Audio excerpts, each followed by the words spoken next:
Okay well so भाई मजा आ गया। कैसा रहा होली में बुला करके मेहमानों को?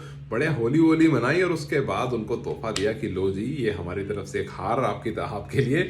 और अब मतलब यार फैंस को भी होली मनाने में मजा आ रहा होगा। तो मैच बहुत अच्छा रहा। अब दो तीन चीजें थी मैच की जो बात करनी बनती है। जैसे मुझे लगा नेपाल सॉरी आयरलैंड, मुझे लगा आयरलैंड कहीं ना थोड़ा सा ओवर कॉन्फिडेंस में चला गया। मतलब सबसे पहले गलती तो उनसे यही हो गई कि उन्होंने पहले बैटिंग कर ली।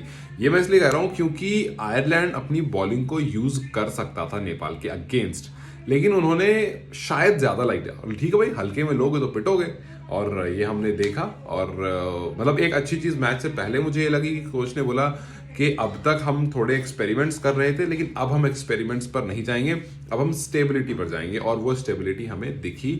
उम्मीद करें कि आगे ना, मतलब ठीक है ऊपर के कुछ ऑर्डर्स में आपको हो सकता है आसिफ अनिल में थोड़ा आपको 19-20 दिखेगा, कभी वो कभी, और ये सही भी यार। देखो ये कंपटीशन बड़ा सही है। आज आसिफ ने शुरुआत अच्छी थी लेकिन कन्वर्ट नहीं कर पाए, लंबे रन नहीं बना पाए। वहीं कुशल बुर्दल ने आज बहुत रिस्पॉन्सिबली खेला, तो उस पर भी बात करेंगे। लेकिन सबसे पहले आयरलैंड पर बात की। आयरलैंड ने थोड़ा हल्के में ले लिया और सोचा कि यार आकर के ना इनको बड़ा स्कोर दे देंगे।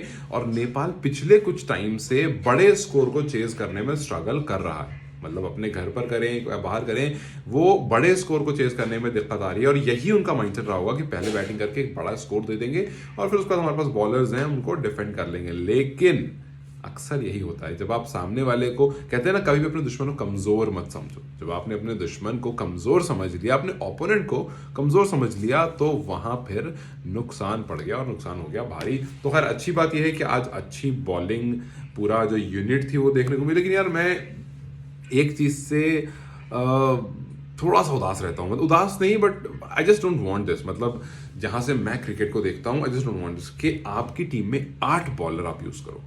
मतलब आप इतने ऑलराउंडर्स क्रिएट मत करो कि आपकी जो बैटिंग स्ट्रेंथ है वो खत्म हो जाए या जो बॉलिंग स्ट्रेंथ है वो खत्म हो जाए। आपको क्या लगता है, अगर इंडिया, ऑस्ट्रेलिया, पाकिस्तान ऐसी टीम्स जो हैं, इंग्लैंड या और जैसी टीम्स है, क्या ये 11 ऑलराउंडर खड़े नहीं कर सकते? बिल्कुल कर सकते हैं 11 ऑलराउंडर खड़े। लेकिन क्यों नहीं करते? आपको स्पेशलिस्ट चाहिए होते हैं। आप कुशल बुर्दल से ही बॉलिंग करा लेते हो, आप दीपेंद्र आयरी के हाथ में बॉल दे देते हो। तो मतलब आप अच्छा कर रहे हैं, बात वो नहीं है। बात यहां पर यह है कि आपको ये समझना पड़ेगा कि आपको पहले स्पेशलिस्ट तैयार करना पड़ेगा। जैसे अभी कहा ना भाई कोच ने कि हमें स्टेबिलिटी चाहिए। अब तक हम एक्सपेरिमेंट कर रहे थे, तो आप एक्सपेरिमेंट कर रहे थे, आपको स्टेबिलिटी चाहिए, इट इज गुड। लेकिन मुझे लगता है थोड़ी स्टेबिलिटी इस चीज पर भी होनी चाहिए कि आपके जो प्रीमियर बैट्समैन हैं उनका ज्यादा से ज्यादा जो प्रैक्टिस टाइम है वो नेट्स में बैटिंग करते हुए जाए। ऐसा नहीं होना चाहिए कि आप 2 दिन प्रैक्टिस कर रहे हो तो पहले आपने शुरू के 2 घंटे बैटिंग करी, फिर अगले 2 घंटे बॉलिंग करी। यार इससे फटीक ज्यादा होता है और परफॉर्मेंस डिप डाउन होती है। तो कहीं ना कहीं मुझे लगता है कि जो आपके मेन बॉलर्स हैं उन पर थोड़ा सा अगर आप फोकस ज्यादा करो तो वो ज्यादा अच्छा रहेगा। जैसे मतलब आप यार ललित, आपका अच्छे बॉलर है, ललित को इस्तेमाल करो। और जो अच्छे बॉलर्स हैं ना उनको थोड़ा सा बॉलिंग ज्यादा डोमिनेट करो, डोमिनेंस बनाओ उनको। और जो बैटर्स उनको पहले बैटिंग डोमिनेट करो, जरूरत पड़ने पर उनको आप यूज कर लो। खैर रिजल्ट अभी आ रहा है, बट आपको लॉन्ग टर्म में और बड़ी टीम बनने में थोड़ा सा ये वाला इशू क्रिएट होगा। आप अफगानिस्तान को देख लो, उन्होंने 3-4 अपने बॉलर्स एकदम तैयार कर लिए हैं। जिस जगह पर स्पिन उतनी अच्छी नहीं भी होती है वहां भी वो अपना पूरा बेस्ट दे देते हैं। आपके पास नबी, नूर और राशिद हो गए, तो ऐसे सब, और उमर नाम है, क्या नाम है उनका, नूर अली हो गए। तो ऐसे बहुत सारे हैं जो मतलब आपके लिए कुछ ना अच्छा करके देते हैं। खैर वापस से मैच पर आते हैं। तो भाई पहले गलती हो गई, हल्के में ले लिया। और एक 46 जरूर आया धोनी की तरफ से, लेकिन उसके बाद कुछ खास रहा नहीं क्योंकि अपनी बॉलिंग बड़ी अच्छी रही। और एक बात आप हमेशा याद रखो कि a good batsman will win you matches, लेकिन a good bowler will win you series. अगर अच्छा बॉलर अच्छी फॉर्म में है ना तो वो आपको पूरा पूरा टूर्नामेंट जिता सकता है। जैसे आप याद कीजिए मोहम्मद शमी क्या खतरनाक फॉर्म में थे वर्ल्ड कप में। फाइनल जरूर हार गए, लेकिन हमने देखा किस तरह से उन्होंने पूरा वर्ल्ड कप उसको कवर करा था। और सिर्फ शमी नहीं, सिराज, बुमराह, कहा जा रहा था कि आपके इंडियन डोमिनेट कर रहे हैं बॉलिंग में, तो वो यूजुअली नहीं होता है। ठीक है, मैच पर आते हैं। तो करण कैसी अच्छी बॉलिंग, अच्छे ब्रेक थ्रू, आपको शुरू में आपको विकेट दिला दी और उसके बाद फिर ललित ने भी विकेट दिला दी। तो ललित एज यूजुअल अच्छा हुआ कि आपने उनका पूरा 4 ओवर का कोटा यूज करा, उनको पूरा मतलब जो डिजर्वेबल उनको टाइम होता है वो दिया, सही तरह से उनको यूटिलाइज करा, जिसकी वजह से आपको रिजल्ट्स देखने को मिले। लेकिन फिर मैं वही बात कहूंगा कि करण, सोमपाल, ललित, गुलशन, दीपेंद्र, कुशल बुर्दल और अविनाश बोरा, यार आपको जरूरत नहीं है। अभी आप कर रहे हो, but you have to cut this shot. जो बॉलर्स हैं उनको पिक करो, उनको लेकर आओ। आप ऐसे इस तरह से आप बड़ी लीग्स में नहीं जा सकते हो कि यार इसमें दिखता है ना कि आप कॉन्फिडेंट नहीं हो अपने बॉलर्स पर, आप प्रेशर में हो, वो ऑलरेडी दिख जाता है। आप इतनी लंबी बॉलिंग लाइनअप के साथ, मतलब यार 11 का मतलब ये नहीं है कि 11 ऑलराउंडर्स हो, मतलब ऐसा आपके विकेट कीपर, मतलब अगर विकेट कीपर को आप हटा दो, कितने 8 बॉलर्स ने बॉलिंग करी है, एक विकेट कीपर 9 लोग ऐसे हो गए, मतलब चलो विकेट कीपर नहीं, ठीक है 9 नहीं 8 बॉलर्स ने करी है, एक को आप करा नहीं सकते विकेट कीपिंग है, 2 को आपने छोड़ दिया, तो आप क्या 10 के 10 से बॉलिंग करा लोगे? मतलब it should not happen, right? तो आपको यहां पर मुझे लगता है कि थोड़ा सा काम करने की जरूरत है टीम को, कोच को, मैनेजमेंट को। लेकिन है चलिए 121 स्कोर आया, मतलब जहां पर आयरलैंड ने सोचा कि एक बड़ा टोटल दे देंगे, वहां पर अच्छी बात है एक भी पार्टनरशिप नहीं आई, 10-20 के ड्यूरेशन पर विकेट्स गिरते रहे, और जिस वजह से आपको एक अच्छा टोटल जो है वो बोर्ड पर नहीं मिल पाया, और फिर ईजी रहा थोड़ा सा। अब देखिए इसमें 2 बातें बहुत अच्छी रही। पहला ये कि कुशल गुरतल को टाइम मिला। हम देख रहे थे पिछले कुछ टाइम से कुशल जो है वो चेज करने में स्ट्रगल कर रहे थे, लेकिन अब जब कुशल को टाइम मिला, हाँ 32 पे 37 आए, लेकिन उस टाइम से ना कॉन्फिडेंस आता है। ये टाइम आपने दिया, सेंसिबली खेला, आपको पता था कि ज्यादा मारने की जरूरत नहीं, फिर भी आप 16 ओवर मैच जीत गए। जहां पर जरूरत आई वहां पर रन पड़ गए। आसिफ ने आपको अच्छी शुरुआत दे दी, कन्वर्ट नहीं करवाया, बट आपको वो बूस्ट मिल गया, वहां पर 10-15 रन उस ओवर में आ गए, तीसरे ओवर में शायद। तो यहां पर अगर आप रुकोगे तो आ जाएगा, लेकिन इवेंचुअली आपको फिर चेंज करना पड़ेगा अपना गेम, बट इसको पहले यहां से, मतलब यहां से आपको रन थ्रू करना पड़ेगा। तो कुशल ने रन थ्रू करा, अच्छा लगा, सेंसिबली खेला, और पटेल नहीं चल पाया, आज आपने दूसरी बॉल पर ही आउट हो गए थे। लेकिन उसके बाद देखिए संदीप जोरा ने भी अच्छा करा, बट संदीप से अगर आप ओवरऑल कैलकुलेशन देखोगे, 35 बॉल में 36 रन में 3 चौके और 2 छक्के हैं, मतलब 12 इधर 12 इधर, मतलब 24 रन जो इनके आए हैं वो आए हैं सिर्फ 5 बॉल में, और बचा उन्होंने 36 मारे, तो 5 में आ गए 24। अब जो 30 बॉल बच गई है उसमें बचे हुए 12 रन आए हैं। तो यहां पर थोड़ा सा इसको समझने की और इस कन्वर्जन, हालांकि आज जरूरत नहीं थी तो आई वोंट कंप्लेन, बट आज बिल्कुल आपको एक्चुअली में जरूरत नहीं थी, तो आपने ऐसा खेला और आप टाइम रहते जीत गए। देवेंद्र आए, उन्होंने फटाफट छक्के चौके लगाए और मैच को वहां पर खत्म कर दिया। तो ये अच्छा, देखिए आपको मैं बार बार ये बात कह रहा हूँ, आपके पास स्किल सेट बहुत अच्छा है, टैलेंट बहुत अच्छा है, और जैसे जैसे मैं मतलब देख रहा हूँ, नेपाल को फॉलो कर रहा हूँ, और एक अच्छी वेबसाइट मिल गई वहाँ पढ़ रहा हूँ, तो मैं देख रहा हूँ कि कुछ कुछ चीज़ें किस तरह से चेंज हुई हैं, किस तरह से पहले क्या था और अब क्या हुआ है।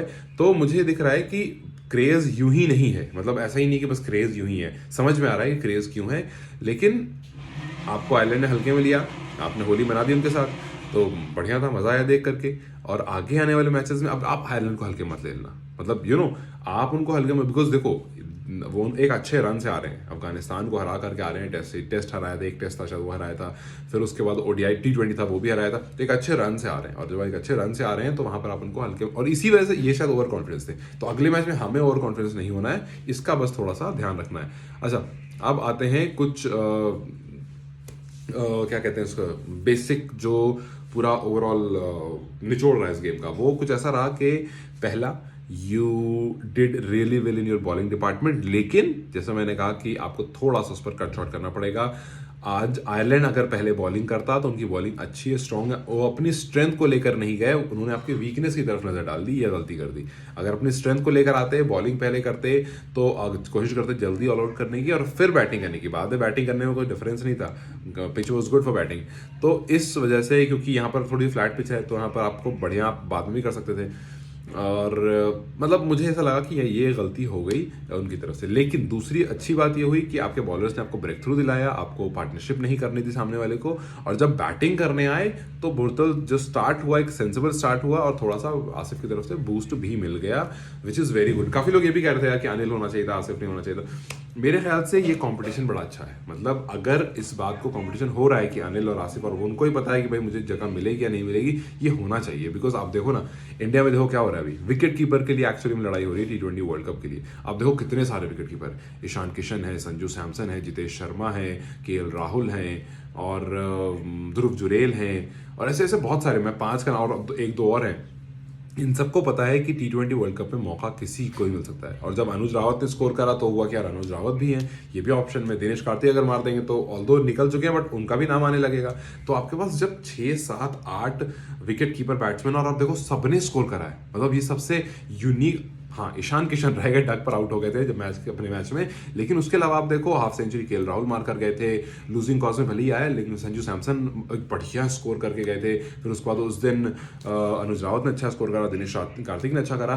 तो अगर फाइट होती है ना तो वहां से पिक करने में थोड़ी सी सेलेक्टर्स को मुश्किल होती है, लेकिन आप अच्छा पिक करते हो, फाइन पिक करते हो, और आप अगर फाइन टच में होते हो तो टीम को बहुत हेल्प करता है। तो ठीक है, फाइट होनी चाहिए, जब अनिल को मौका मिले वो परफॉर्म करे, जब आसिफ को मौका मिले वो परफॉर्म करे, ताकि सेलेक्टर्स कंफ्यूज हो जाएं कि यार पिक किसको करें, दोनों बढ़िया खेल रहे हैं। तो ऐसा होने से टीम बहुत इंप्रूव करती है। तो खैर, गुड स्टार्ट, उम्मीद करते हैं कि ये स्टार्ट आगे और बेहतर कन्वर्ट हो और कुछ अच्छे रिजल्ट्स और भी हमें देखने को मिले, क्योंकि इसके बाद आपको इंडिया आना है, यहाँ पर आकर के गेम कंटिन्यू करना है।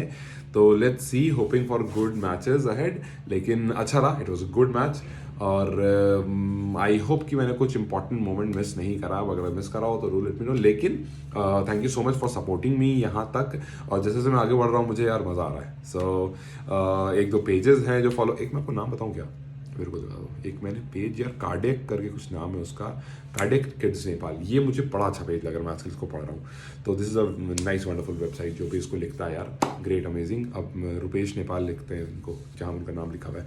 So you are doing great, अगर कहीं से भी वीडियो आप तक पहुँच जाए तो। बट मुझे पढ़ने में बड़ा मज़ा आ रहा है, एंड होप, और एक मैंने आर्टिकल पढ़ा है इसमें जो मुझे बड़ा अच्छा लगा, एक वीडियो बनाऊंगा उसके बारे में। तो अगर आपने यहाँ तक ये वीडियो देख ली तो उस वीडियो को भी अभी मैं आज रात या मे बी कल उसको अपलोड करूँगा। So thank you so much till then. Match में बहुत मज़ा आया, and happy Holi to you all, and hope के आगे ऐसे और अमेजिंग मैचेस आते रहें, सो दैट जब आप वर्ल्ड कप की तरफ बढ़ो तो कुछ अच्छा लॉट लेकर बढ़ो। एंड बातें बहुत सारी बात करने का मन कर रहा है, but it's time to video cut short करना बहुत ज़रूरी, 12 मिनट की पहले ही हो गई यारो। तो खैर, thank you so much for being here, for listening to me, अगर अब तक आप रुक गए हो, and thank you so much for supporting me. Till then I will see you very soon, tata, bye bye.